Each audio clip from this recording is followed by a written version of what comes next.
My, 48 my wife, 46F, betrayed me with my daughter's, 22F, fiancé, 24M. I never imagined I'd be sharing a story like this. My life has taken a turn I never saw coming, and I'm still trying to make sense of it all. I suppose I should start from the beginning. I met Monica during our freshman year of college. I was 18 and she was 17. We were both part of the campus environmental club, passionate about making a difference in the world. I remember the first time I saw her, she was giving a presentation about deforestation, her eyes sparkling with enthusiasm. I was captivated not just by her beauty, but by her intelligence and passion. We started dating a few months later. Our first date was a disaster. I had planned a picnic in the park, but it rained heavily. We ended up huddled under a tree, soaking wet, eating soggy sandwiches. But we laughed through it all, and that's when I knew she was special. After college, we both landed jobs in the same city. I went into corporate law, focusing on environmental cases, while Monica pursued a career in marine biology. We were young and ambitious, working long hours but always making time for each other. We'd often meet for late-night dinners, sharing stories about our day over takeout Chinese food. We got married when I was 24 and Monica was 23. It was a small ceremony in Monica's parents' backyard. I remember how beautiful she looked, walking down the aisle in a simple white dress, wildflowers in her hair. We wrote our own vows, promising to always support each other's dreams and to face life's challenges together. Initially, we didn't want children. We were both focused on our careers and enjoyed our freedom. We traveled extensively, backpacking through Europe, volunteering at a wildlife sanctuary in Africa, scuba diving in the Great Barrier Reef. Monica's work often took her to remote coastal areas, and I'd tag along whenever I could, working remotely. About 6 years into our marriage, things started to change. We were at a friend's baby shower, and I noticed Monica looking wistfully at the baby gifts. That night, she confessed that she was having second thoughts about not having kids. I was hesitant at first. Our life was comfortable, and a child would change everything. But seeing the longing in Monica's eyes, I knew this was important to her. We spent the next year discussing it, weighing pros and cons. We even went to a couples retreat to talk through our feelings. Finally, we decided to try for a baby. It wasn't an easy journey. Monica had some health issues that made conception difficult. We went through 2 years of fertility treatments, each failure hitting us hard. There were times when we almost gave up, but we supported each other through the tough moments. Then, finally, it happened.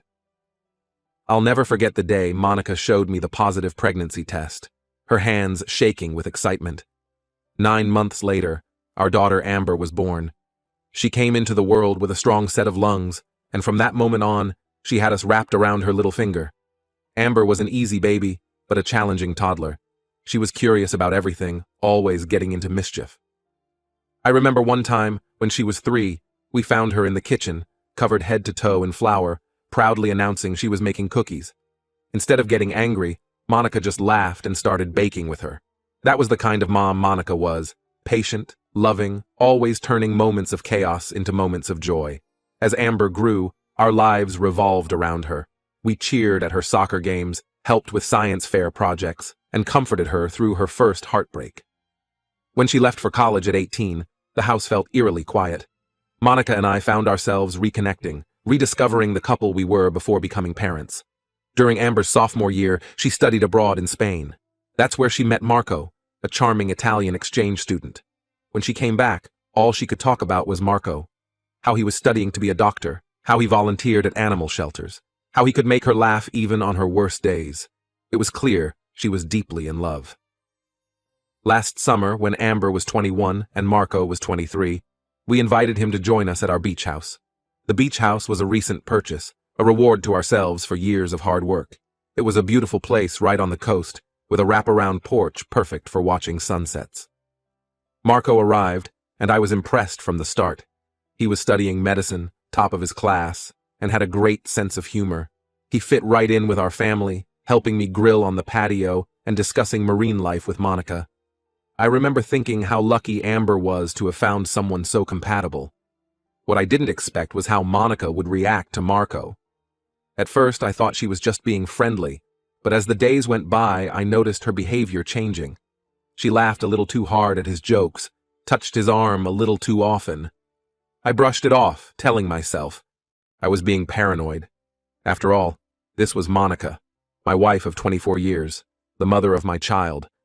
She wouldn't do anything to hurt our family, right? One evening, about a week into Marco's stay, I had to go into town for some groceries. We were planning a big family dinner, and I wanted to get some fresh seafood from the local market. When I came back, the house was quiet. I assumed everyone was at the beach, so I went to put away the groceries. That's when I heard it, giggling coming from the guest room. I froze, my heart pounding. I recognized Monica's laugh, followed by Marco's low voice. I don't know what came over me, but I found myself walking towards the guest room. The door was slightly ajar, and what I saw through that crack shattered my world. Monica and Marco were on the bed, kissing passionately. My wife, the mother of my child, was in the arms of our daughter's boyfriend. I must have made a sound because they suddenly looked up and saw me. Monica's face went pale, and Marco jumped off the bed. I couldn't speak, couldn't move. I just turned and walked away, my mind reeling. The next few hours were a blur. There was yelling, crying, accusations. Amber came home from her friend's place to find her world falling apart too. She was devastated, alternating between sobbing and screaming at her mother and Marco. It's been 2 weeks since that day. Amber and I are staying at a hotel while we figure out what to do next. Monica has been calling and texting nonstop, begging for forgiveness, saying it was a mistake. Marco left the day after it happened, and as far as I know, he's back in Italy. I'm lost. 24 years of marriage, gone in an instant. The trust is shattered, and I don't know if it can ever be rebuilt. Amber is barely speaking to her mother, and I can't blame her. How do you forgive something like this? I keep replaying memories in my head. Our wedding day, the birth of Amber, family vacations, quiet nights at home. Were they all a lie? How long has this been going on? Was I blind to the signs? I'm meeting with a lawyer next week to discuss my options. I never thought I'd be considering divorce at 48, but here I am. The hardest part is seeing Amber's pain. She lost her boyfriend and her trust in her mother in one fell swoop. I'm not sure what the future holds, but I know it won't be easy. Any advice or support would be appreciated. How do I move forward from here? Update. 1. It's been about a month since my last post and a lot has happened. First, I want to thank everyone for their support and advice. It's been a challenging time, but your words have helped more than you know. After meeting with the lawyer, I decided to file for divorce. It wasn't an easy decision, but I realized I couldn't move past Monica's betrayal. The trust was gone, and without trust, what's left? The lawyer explained the process, and it felt surreal listening to him talk about dividing assets and discussing custody arrangements. Even though Amber is an adult, it still felt important to address. Monica didn't take the news well. She showed up at the hotel where Amber and I were staying, causing a scene in the lobby. She was crying, begging for another chance, saying she'd do anything to make it right. It was painful to watch, but I stood my ground. Amber was with me, and seeing her mother like that only made her more upset and angry. We've since moved out of the hotel and into a small apartment. It's not much, but it's a place for us to regroup and heal. The apartment is in a different part of town from our family home, which helps. Fewer painful memories to confront on a daily basis. Amber decided to take a semester off from college to process everything. I fully support her decision. Mental health comes first. She's been spending a lot of time painting, something she used to love but had given up when college got busy. It seems to be helping her process her emotions. As for Marco, we found out he's been trying to contact Amber. She blocked his number, but he's been reaching out through mutual friends. From what we've gathered, he's claiming it was a one-time mistake, that he was drunk and Monica came on to him. Amber isn't buying it, and neither am I. The betrayal runs too deep. The most surprising development came last week. Monica's sister, Emma, reached out to me. Emma and I had always gotten along well. She was more like a friend than a sister-in-law. She told me that Monica had confided in her about the affair with Marco. Apparently, it wasn't a one-time thing. It had been going on for months, starting shortly after Marco's first visit to our home last Christmas. Emma was torn about whether to tell me, but she couldn't keep it to herself any longer. She also revealed that Monica had a brief affair early in our marriage, something I had no idea about. It was like a punch to the gut. Our entire marriage felt like a lie. Emma explained that it happened during a rough patch in our marriage when I was working long hours at the law firm, and Monica felt neglected. It doesn't excuse her actions, but it shed some light on issues in our marriage that I had been blind to. I told Amber about what Emma said. She was devastated all over again. It's one thing to think it was a moment of weakness, But to learn it was a months-long affair, that her boyfriend had been sleeping with her mother all this time, it was too much. Amber locked herself in her room for days, barely eating. I felt helpless, unsure how to comfort her when I was struggling to cope myself. Amber has started seeing a counselor to help her process everything. I'm considering doing the same. The weight of all this is sometimes overwhelming. There are days when I can barely get out of bed, when the thought of facing the world seems impossible. But I push through, if only for Amber's sake. The divorce proceedings are moving forward. Monica is contesting it, but my lawyer seems confident. We're also selling the beach house. Too many painful memories there now. It feels like we're dismantling our entire life, piece by piece. Each decision, each document signed, feels like another nail in the coffin of our marriage. I'm taking it one day at a time. Some days are better than others. I've started running again, something I used to love, but had given up as life got busy. The physical exertion helps clear my mind, if only temporarily. Amber and I are leaning on each other, which has brought us closer in a way. We're both hurt, both betrayed, but we're getting through it together. There are moments when I find myself missing Monica, missing the life we had. Then I remind myself of her betrayal, of the years of lies, and the anger comes rushing back. It's a constant emotional roller coaster. I'll update again when there's more to share. Thank you all again for your support. It means more than you know. Update 2. It's been 3 months since my last update, and 6 months since that fateful day at the beach house. Life has settled into a new normal, though it still feels surreal at times. The divorce is finalized. Monica didn't contest it in the end. I think she realized it was futile. We split our assets 50-50, which felt fair considering we both contributed equally to our finances throughout our marriage. The beach house sold quickly, and that money was split too. Signing those final papers was a mix of relief and sadness, the end of a chapter, but also the beginning of a new one. Amber has returned to college. She's still hurting, but she's channeling that pain into her studies. She switched her major to psychology, saying she wants to help people who've been through similar traumas. I couldn't be prouder of her resilience. She calls me every few days to check in, and we've started a tradition of weekend video chats, where we cook the same meal together in our separate kitchens. We had a breakthrough moment last month. Amber found some old photo albums while we were packing up the last of our things from the family home. There were pictures of her as a baby, Monica and me looking young and happy. For the first time since everything happened, Amber broke down and really cried about losing her family as she knew it. We sat on the floor, surrounded by those memories, and talked for hours about the good times, about how much things have changed. Amber shared stories from her childhood that I had forgotten, like the time we tried to build a treehouse and ended up with a lopsided platform that we proudly called our forest castle. We laughed and cried together, mourning the loss of what we had while trying to appreciate the good memories. Amber admitted she missed her mom, despite everything. I told her it was okay to feel that way, that it didn't negate the hurt or mean she had to forgive right away. We talked about the complexity of emotions, how it's possible to be angry at someone and still love them. It was a heavy conversation, but it felt like a weight had been lifted afterwards. As for Monica, she's moved in with her sister Emma. Last I heard, she started volunteering at a women's shelter. Part of me hopes she's genuinely trying to be a better person, for Amber's sake if nothing else. Emma keeps me updated occasionally, which I appreciate. It's strange to think of Monica building a new life without us, but I suppose that's what divorce means. Marco tried to contact me a few weeks ago. He sent a long email, apologizing and trying to explain himself. I didn't respond. Some things can't be explained away or forgiven, at least not by me. Amber tells me he's still trying to reach out to her too, but she's standing firm in her decision to cut him out of her life. I've started dating again, tentatively. Nothing serious, just coffee here and there. It feels strange after being with Monica for so long, but also exciting in a way. I'm rediscovering parts of myself that I'd forgotten. I've joined a local hiking group, something I always wanted to do but never found the time for when I was married. It's nice to meet new people, who don't know my story, who just see me as I am now.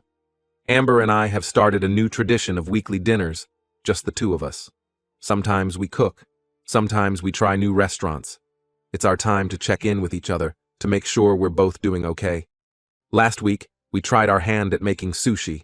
It was a disaster, rice everywhere, lopsided rolls, but we laughed more than we had in months. Life goes on, as they say. It's not the life I imagined, but I'm making the best of it. Amber and I are healing, slowly but surely. That's all I can ask for right now. Update 3. It's been a year since everything fell apart, and I felt it was time for another update. So much has changed, yet in some ways it feels like that day at the beach house was just yesterday. Amber graduated college last month. Watching her walk across that stage, I felt a mix of emotions: pride, joy, and a tinge of sadness that Monica wasn't there to see it. Amber had invited her, but Monica decided not to come, thinking it would be too awkward. Instead, she sent a heartfelt letter and a gift. It was probably for the best. The graduation ceremony brought back memories of my own college graduation, with Monica cheering from the stands. I remember how we talked about our future that day, never imagining where we'd end up. Life has a way of surprising you, I suppose. After the ceremony, Amber told me she's been talking to Monica more frequently. They're not back to where they were, and maybe they never will be, but they're trying to rebuild some kind of relationship. It's been hard for me to accept, but I understand Amber's need to have her mother in her life. They've been meeting for coffee every couple of weeks, taking small steps towards reconciliation. As for me, I've found happiness in unexpected places. Remember those coffee dates I mentioned? Well, one of them turned into something more. Her name is Claire. She's a widow with 2 grown kids of her own. We met at a local bookstore, both reaching for the same novel. It felt like something out of a romantic comedy, and we laughed about it over coffee. We've been seeing each other for about 6 months now. Claire understands my baggage, and I understand hers. It's different from what I had with Monica, but in many ways it's better. There's a depth of understanding and appreciation that comes with age and experience. We're taking things slow, both aware of the complexities of blending families and navigating relationships later in life. Amber was hesitant about Claire at first, which I completely understood. But they've gotten to know each other, and now they get along well. Amber told me she's just happy to see me happy again. Last month, we all went on a weekend trip to a nearby lake. It was nice, creating new memories in a place without painful associations. I ran into Marco at a coffee shop last week. It was awkward, to say the least. He tried to apologize again, but I just walked away. Some wounds are still too fresh, even a year later. Seeing him brought back a flood of emotions I thought I had dealt with. That night I had trouble sleeping, old memories resurfacing. Monica has moved out of her sister's place and bought a small house of her own. She's still volunteering at the women's shelter and has started taking courses in social work. Emma tells me she's been seeing a therapist regularly, working through her own issues. Part of me is glad she's trying to turn her life around, even if I can't be a part of it. Amber's been applying to graduate schools for psychology. She's thinking about specializing in family therapy, inspired by her own experiences. We spent a weekend visiting potential schools together. It was nice, just the 2 of us on a road trip like we used to do when she was younger. The beach house sold a few months ago. Cleaning it out was harder than I expected.